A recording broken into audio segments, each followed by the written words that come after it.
Daniel Carter stands frozen in his office doorway, staring at the empty safe where $12 million should be resting. His hands shake as he holds the note his business partner left behind. 3 lines that destroy 20 years of friendship and trust in a single breath. The money is gone. The accounts are empty. Consider this my resignation. The signature belongs to Marcus Green, the man Daniel trusted with everything. The man who shared his dreams, his plans, his private codes to every asset he owned. The man a waitress named Sarah tried to warn him about just 48 hours ago. "Your partner," she had whispered across the restaurant table, her voice urgent and certain. "He's not who you think he is." Daniel had laughed at her words, dismissed them as the paranoid ramblings of someone who didn't understand business or friendship. But Sarah's eyes held knowledge he couldn't ignore, a darkness that spoke of betrayal she recognized better than he did. Now, $12 million has vanished into the night, along with the man Daniel called his closest friend. The luxury car sitting in his driveway, the one he sent to Sarah's door as an apology for doubting her, feels like mockery now. She knew. Somehow, she knew. Before we continue, tell me where you're listening from, and tap subscribe so you never miss a story. Daniel Carter built his fortune on trust and instinct, turning a small construction company into a real estate empire worth $50 million.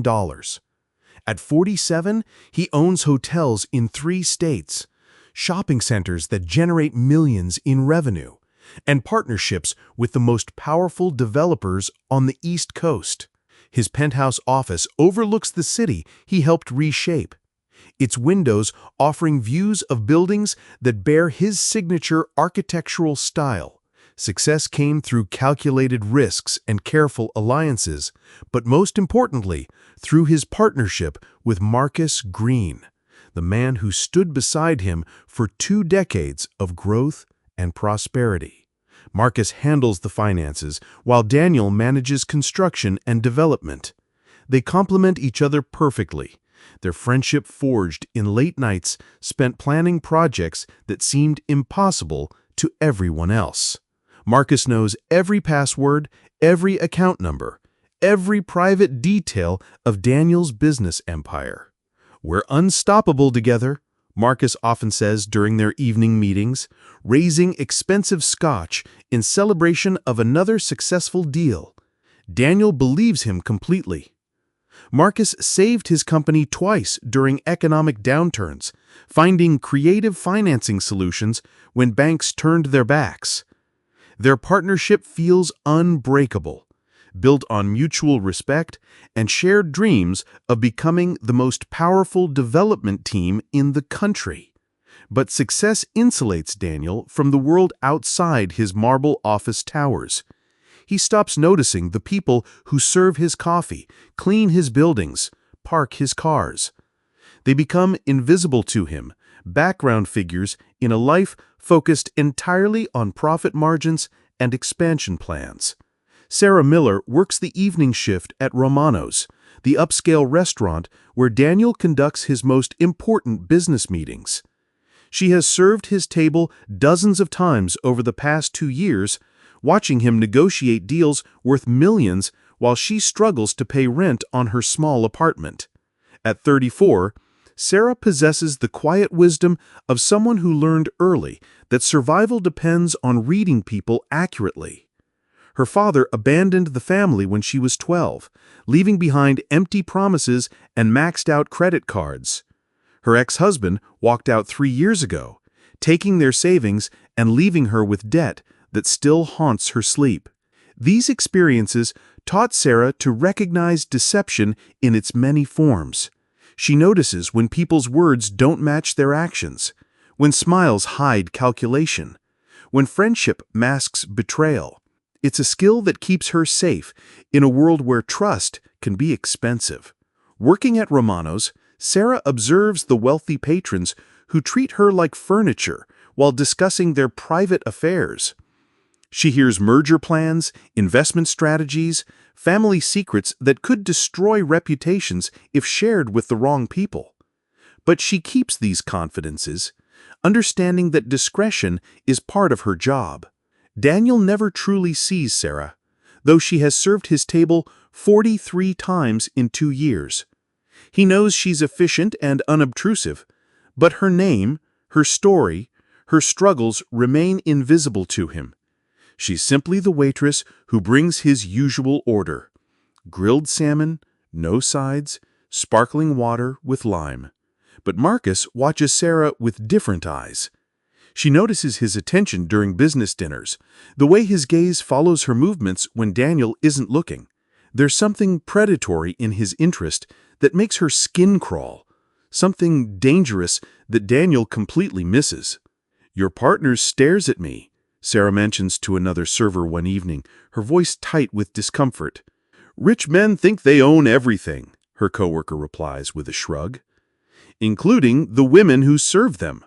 But Sarah senses something deeper than mere attraction in Marcus's attention.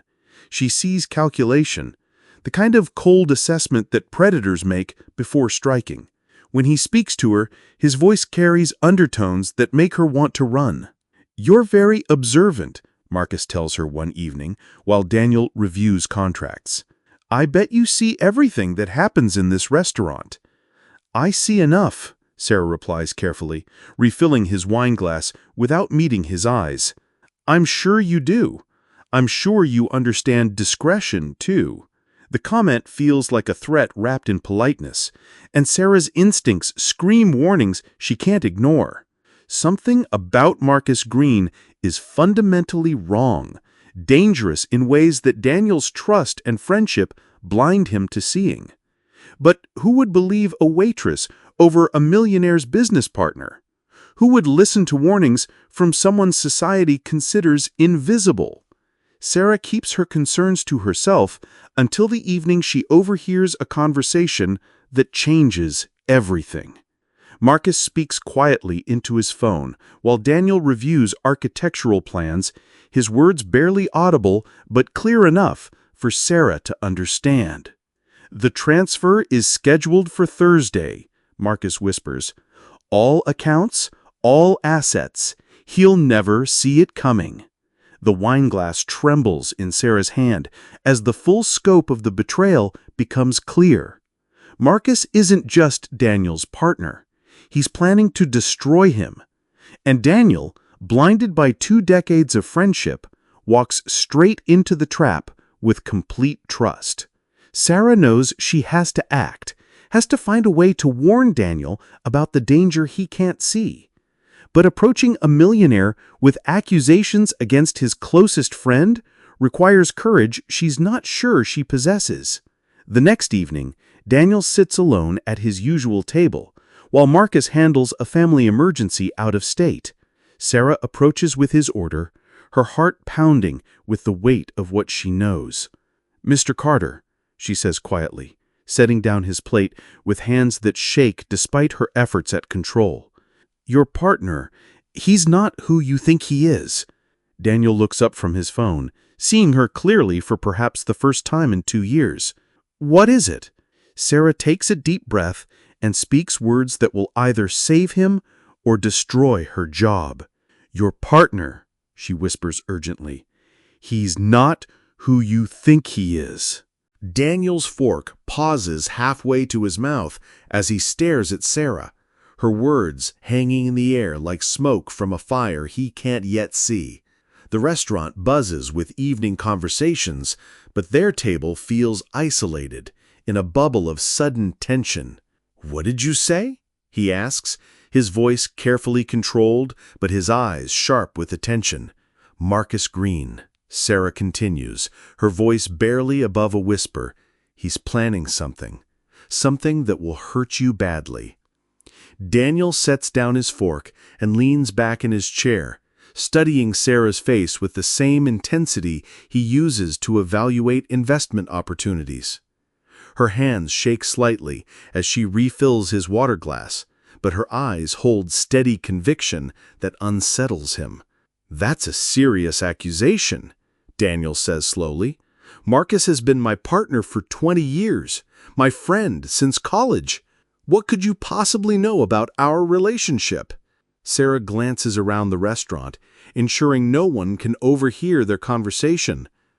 Other servers move between tables, carrying plates and taking orders, unaware of the drama unfolding in corner booth 7. "I know he watches me when you're not looking," Sarah says quietly. "I know he asks questions about what I see and hear in this restaurant. And I know he made a phone call 2 nights ago that you need to hear about." "A phone call?" Daniel's voice carries skepticism mixed with growing curiosity. "He talked about transfers, about accounts, about you never seeing something coming. He spoke like someone planning to take what doesn't belong to him." The words hit Daniel like cold water, but pride and loyalty fight against the doubt creeping into his mind. Marcus saved his company twice, stood by him through divorces and business failures, shared dreams and profits for 2 decades. The idea that his closest friend could betray him feels impossible. "You're a waitress," he says, his tone growing colder. "You serve food and clear tables. What could you possibly understand about complex business arrangements between partners?" Her cheeks flush red, but her voice remains steady. "I understand enough to recognize betrayal when I hear it planned out loud. Marcus handles all our finances. Of course he talks about transfers and accounts. That's his job. Then why did he whisper? Why did he look around to make sure no one could hear? Why did his voice sound like someone planning a crime?" The questions pierce through Daniel's defensive certainty, creating cracks in the wall of trust he built around Marcus. But admitting that a waitress might understand his business better than he does feels like accepting that his judgment, the foundation of his success, is fatally flawed. "I think you misunderstood what you heard," Daniel says firmly. "Marcus and I are announcing a major expansion next week. There are confidential aspects to any large business deal." Sarah nods slowly, recognizing the dismissal in his tone. She has done what she came to do, delivered the warning that her conscience demanded.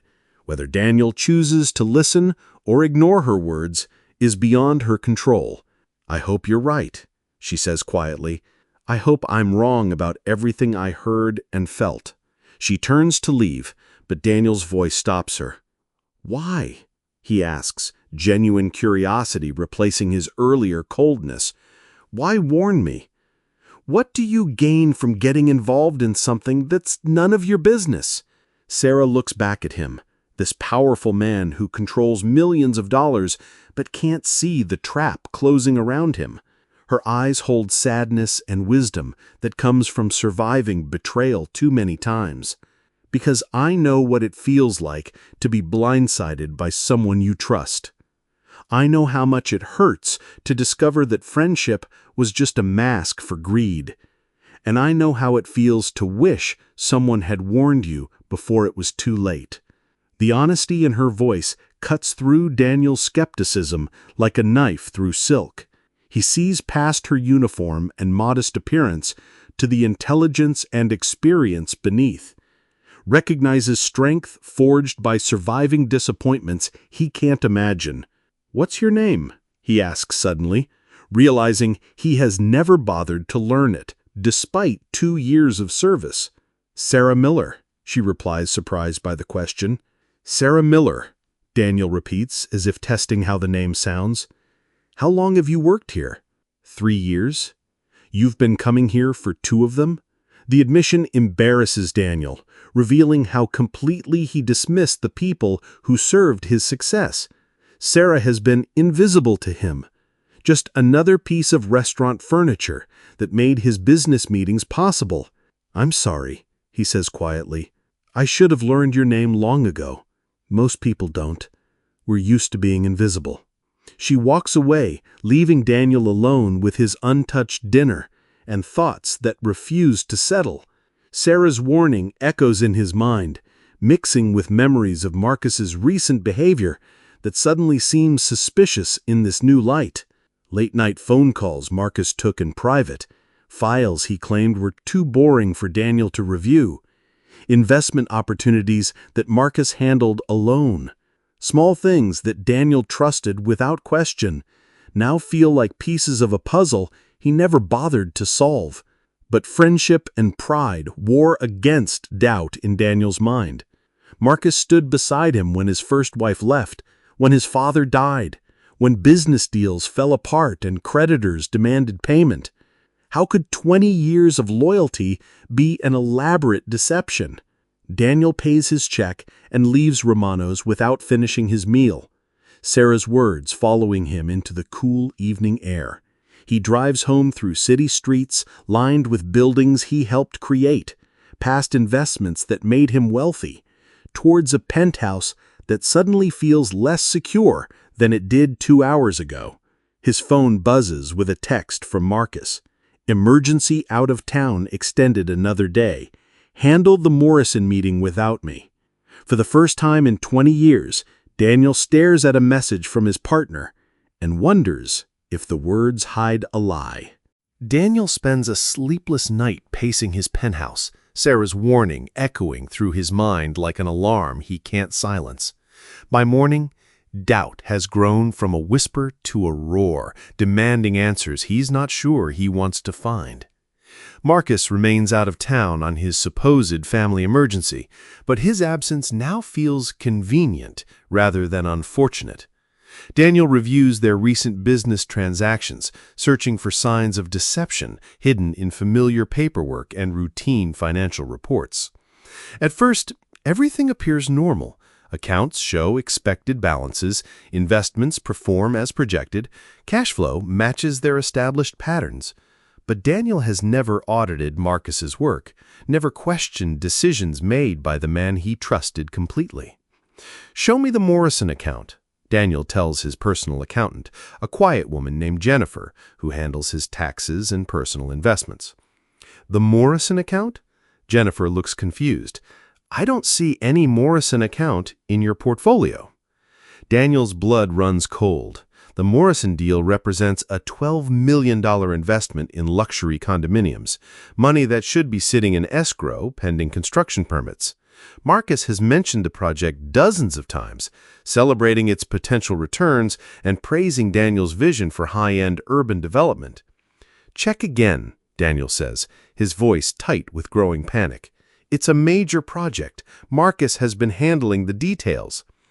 Jennifer pulls up every account, every investment, every financial record associated with Daniel's empire. The Morrison account doesn't exist anywhere in the system. $12 million appears to have vanished without leaving any trace in legitimate business records. "Sir," Jennifer says carefully, "there's no record of any Morrison investment. Are you sure about the name?" Daniel's blood runs cold. He dials Marcus's phone. The call goes straight to voicemail, just as it has for the past 18 hours. The cheerful greeting, "You've reached Marcus Green, leave a message and I'll get back to you soon," now sounds like mockery. "Marcus, call me immediately," Daniel says, after the beep. "We need to discuss the Morrison account. It's urgent." He hangs up and immediately calls Marcus's home, his office, even his ex-wife, who might know his whereabouts. No one has seen him. No one knows where he went. The family emergency that took Marcus out of town appears to be as fictional as the Morrison investment. Daniel drives to Marcus's apartment, using the spare key his partner gave him years ago for emergencies. The apartment is empty, but not abandoned. It looks like someone packed quickly and left in a hurry. Important documents are missing. Personal photographs have been removed. And the safe in Marcus's bedroom stands open and empty. "He's gone," Daniel whispers to the empty rooms, the full scope of his betrayal finally becoming clear. Back in his office, Daniel conducts a complete audit of his business empire with Jennifer's help. What they discover destroys 20 years of trust and friendship in a single devastating afternoon. Marcus has been systematically draining accounts for months, moving money in small amounts that wouldn't trigger automatic alerts. He used his access to Daniel's private codes and signatures to authorize transfers that appear legitimate on the surface, but funneled money into accounts Daniel never knew existed. The Morrison project was just the latest and largest theft. $12 million moved into offshore accounts controlled by Marcus, disguised as legitimate business investments in projects that existed only on paper. "How much is gone?" Daniel asks, though he dreads the answer. "Approximately $15 million total," Jennifer replies, "maybe more. Some of these transactions are very sophisticated. It will take weeks to trace everything." $15 million. 1/3 of Daniel's liquid assets, stolen by the man he trusted above all others. The betrayal cuts deeper than the financial loss, destroying Daniel's faith in his own judgment and leaving him questioning everything he believed about friendship and loyalty. His phone rings, Sarah Miller's restaurant, according to the caller ID. Daniel answers automatically, his mind still reeling from the scope of Marcus's deception. "Mr. Carter?" Sarah's voice sounds uncertain, apologetic. "I hope it's okay that I called. Your assistant gave me this number." "Sarah?" Daniel says, her name carrying the weight of prophecy fulfilled. "You were right. About everything." "I'm sorry," Sarah whispers, genuine pain in her voice. "I hoped I was wrong. I hoped you would prove me paranoid and foolish." "He took $15 million, Daniel says, the words feeling unreal as he speaks them. 20 years of friendship, and he was planning to rob me blind. Silence stretches between them across the phone line. Sarah, who warned him about betrayal from experience, and Daniel, who ignored her warning because of pride and prejudice. "What can I do?" Sarah asks finally. "How can I help?" The question surprises Daniel. Sarah owes him nothing, has no reason to involve herself further in his personal disaster. But her offer of help, coming from someone he dismissed as invisible, touches something deep in his chest that money can't reach. "I sent a car to your apartment yesterday. A gift, an apology for doubting your warning. It should arrive this afternoon." "A car?" Sarah's voice carries disbelief. "What kind of car?" "A Mercedes. Silver. I wanted to thank you for trying to help, even though I was too stubborn to listen." Silence again, longer this time.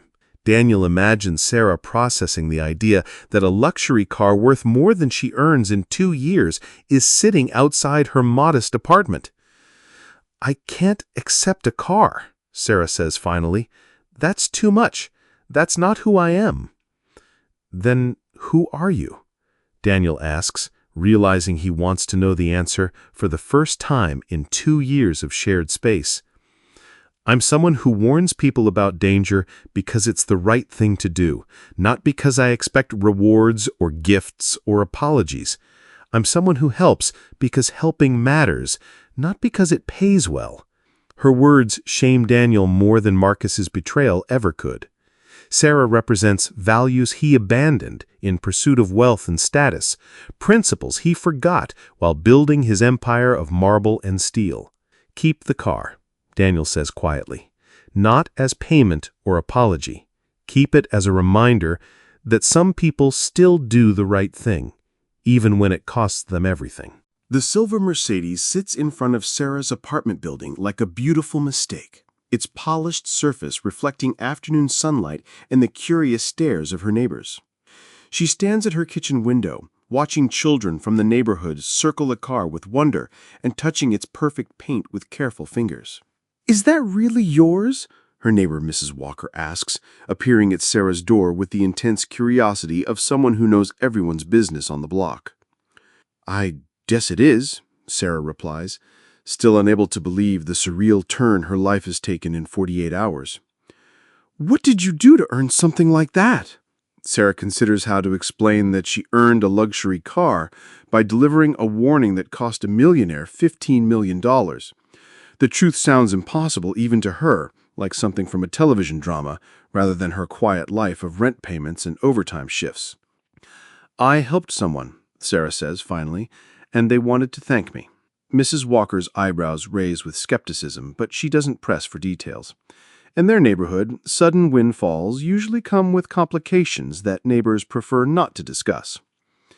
Sarah returns to Romano's for her evening shift, taking 3 buses because she's afraid to drive the Mercedes through city traffic. The car represents more money than she's ever owned, more luxury than she's ever experienced, and the responsibility feels overwhelming. "Girl, is that really your car outside?" her coworker Lisa asks, practically vibrating with excitement. "The whole staff has been looking out the window all afternoon." "It's complicated," Sarah replies, tying her apron with hands that still shake when she thinks about Daniel's phone call. "Complicated how? Did you win the lottery? Rob a bank? Marry a millionaire in secret?" "I warned someone about danger. He wanted to show his gratitude." Lisa stares at her for a long moment, then bursts into laughter. "Honey, what kind of warning is worth a Mercedes? Did you save his life?" In a way, Sarah thinks, maybe she did. Daniel's business empire could have been completely destroyed if Marcus had continued stealing for another year or 2. $15 million is devastating, but it's not fatal for someone with Daniel's resources. "Something like that," Sarah says quietly. The evening passes slowly. Each table she serves a reminder of the surreal distance between her world and Daniel's. She pockets tips worth $10 or $20 while a car worth $60,000 sits parked outside. The contrast feels uncomfortable, like wearing clothes that don't fit properly. Daniel doesn't come to Romano's that evening or the next. Sarah finds herself watching for him, wondering how he's handling the aftermath of Marcus's betrayal. She knows from experience that financial wounds heal faster than emotional ones, that trust broken by someone close cuts deeper than money stolen from strangers. 3 days pass before Daniel appears at her table again, looking older and more tired than she's ever seen him. His expensive suit hangs differently on his frame, as if confidence once held it in place and now uncertainty makes everything sag. "Sarah," he says, settling into his usual booth with weary movements. "Thank you for keeping the car." "I'm still not sure I should," she replies, pouring his water without being asked. "It feels like too much." "It's not enough," Daniel corrects. "You tried to save me from a $15 million mistake. A car is the least I can do to show my gratitude." "Have you heard from Marcus?" Daniel's face hardens at the mention of his former partner's name. "The FBI is looking for him. Fraud investigation, international wire transfers, multiple counts of embezzlement. He's probably on a beach somewhere, spending my money and laughing about how easily he fooled me." The bitterness in Daniel's voice makes Sarah's chest ache with sympathy. She recognizes the tone from her own experience with betrayal, the way trust dies and leaves behind cynicism that colors everything. "I'm sorry," she says simply. "I know how much it hurts to discover that someone you loved never really existed." 20 years, Daniel repeats, shaking his head. 20 years of friendship, partnership, shared dreams. All of it was a lie designed to position him for this theft. "Maybe not all of it," Sarah suggests gently. "Maybe some of it was real in the beginning. People change. Greed changes them." "How do you know? How do you sound so certain about human nature?" Sarah sits down across from him, a breach of restaurant protocol that she's never attempted before. But Daniel looks so lost, so broken by his discovery, that professional boundaries seem less important than human connection. "My father left when I was 12, took our savings, maxed out our credit cards, disappeared with another woman. For years, I wondered if he ever loved us, or if we were just convenient until something better came along. What did you decide?" "I decided it doesn't matter. Love is what you give, not what you get back. I loved my father, so that love was real, regardless of how he felt. You loved Marcus as a friend, so your friendship was real, even if his wasn't." The wisdom in her words cuts through Daniel's pain like light through darkness. He stares at this woman who serves his table for tips while offering insights his expensive therapists never provided. "How do you do it? How do you trust people after being betrayed like that? You don't trust everyone, but you don't stop trusting altogether either. You learn to read people better, to listen to your instincts, to value actions over words. And sometimes you get it wrong anyway, but that's better than living in fear. Is that why you warned me? Because you learned to read people? I warned you because I saw something in Marcus that reminded me of my ex-husband. The way he watched me, the way he spoke when he thought no one was listening, the way he treated you like a resource rather than a friend. Daniel considers her words through this new lens. Signs of deception that trust made invisible become clear in retrospect. Late-night phone calls, private meetings, reluctance to share financial details. I should have listened to you immediately. Should have investigated instead of dismissing your concerns. My pride cost me $15 million. Your loyalty cost you $15 million, Sarah corrects. Pride would have been refusing to admit you were wrong. Loyalty made you believe in a friend who didn't deserve it. The distinction matters to Daniel in ways he can't fully explain. Sarah reframes his greatest failure as a virtue taken too far, rather than a character flaw, offering him dignity in the midst of humiliation. What happens now? How do I rebuild from this? The same way everyone rebuilds, Sarah replies, standing to return to her duties. One day at a time, one decision at a time, one person at a time. You remember who you are underneath the money, and you start from there. She walks away, leaving Daniel alone with his thoughts and her wisdom. For the first time since discovering Marcus's betrayal, Daniel feels something other than anger and despair. He feels hope. 2 weeks later, Sarah drives the silver Mercedes to work for the first time, her hands gripping the steering wheel with nervous determination. The car draws stairs in Romano's parking lot, but she's beginning to accept that her life has changed in ways she never anticipated. Daniel waits at his usual table, but tonight he's not alone. A middle-aged woman in a professional suit sits across from him, papers spread between them like the foundation of something new. Sarah. Daniel stands as she approaches, a gesture of respect he's never offered before. I'd like you to meet Jennifer Martinez, my accountant. Jennifer, this is Sarah Miller, the woman who saved my business. Jennifer extends her hand with genuine warmth. Mr. Carter has told me so much about you. Thank you for your courage in warning him about his partner. Sarah shakes Jennifer's hand, confused by the formal introduction and the papers covering their table. Is everything all right? More than all right, Daniel replies, his voice carrying excitement she hasn't heard since before Marcus's betrayal. I have a proposition for you. A proposition? Daniel gestures for Sarah to sit, his manner more animated than she's seen in weeks. I've been thinking about what you said regarding trust and reading people, about actions mattering more than words, about rebuilding one person at a time. Okay, Sarah says cautiously, settling into the booth. I need someone I can trust, someone with good instincts about people, someone who understands both struggle and success, who can spot deception because they've survived it. Jennifer slides a document across the table toward Sarah. Mr. Carter wants to offer you a position with his company, executive assistant for special projects, with a focus on personnel evaluation and business relationship assessment. Sarah stares at the paper, the numbers and legal language swimming before her eyes. I don't understand. I'm a waitress. You're a survivor with exceptional people skills, Daniel corrects. You read Marcus's true nature in a few weeks when I missed it in 20 years. That kind of insight is invaluable in business. The salary is $60,000 to start, with performance bonuses and full benefits. Mr. Carter wants to train you personally in business operations and financial analysis.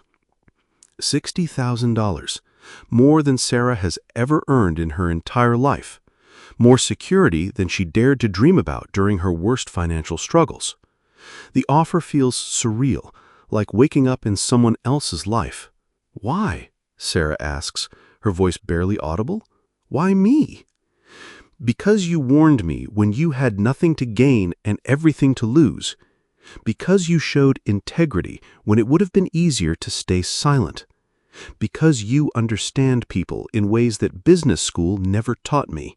Sarah looks at the contract, at Jennifer's encouraging smile, at Daniel's face filled with hope and determination.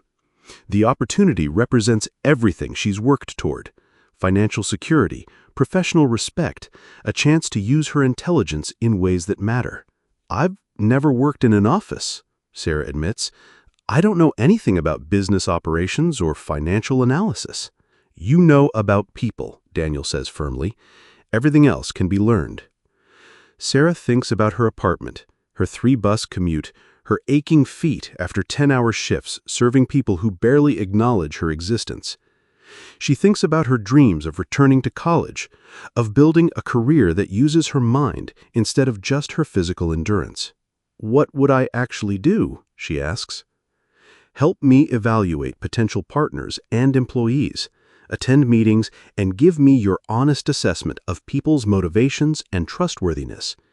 Help me rebuild my business with better judgment about human character." "You want me to be your early warning system," Sarah realizes. "I want you to be my partner," Daniel corrects, the word carrying weight that makes Sarah's breath catch. "Not the kind Marcus pretended to be, but a real partner who shares my vision for ethical business practices." Jennifer points to specific sections of the contract: 2 weeks paid vacation, health insurance, retirement contributions, and a company car allowance, since you already have transportation. Sarah laughs, despite her nervousness, thinking about the Mercedes sitting in the parking lot. "I think my transportation needs are covered." "There's one more thing," Daniel says, pulling an envelope from his jacket.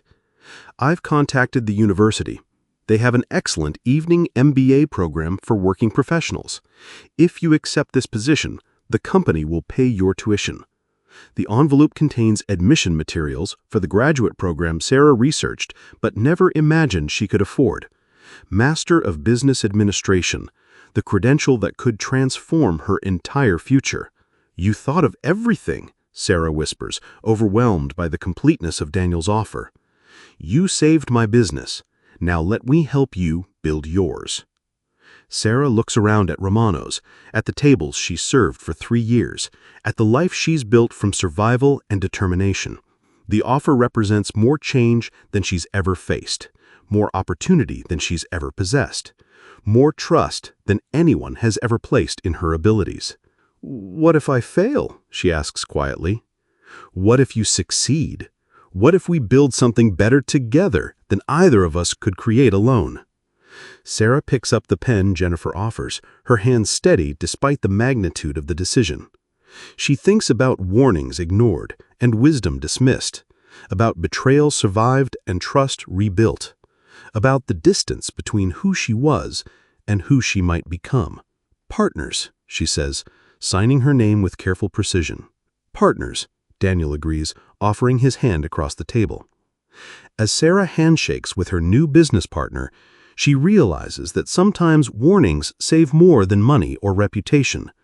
Sometimes they save people from becoming less than they were meant to be, and sometimes they open doors to futures that seemed impossible from the other side.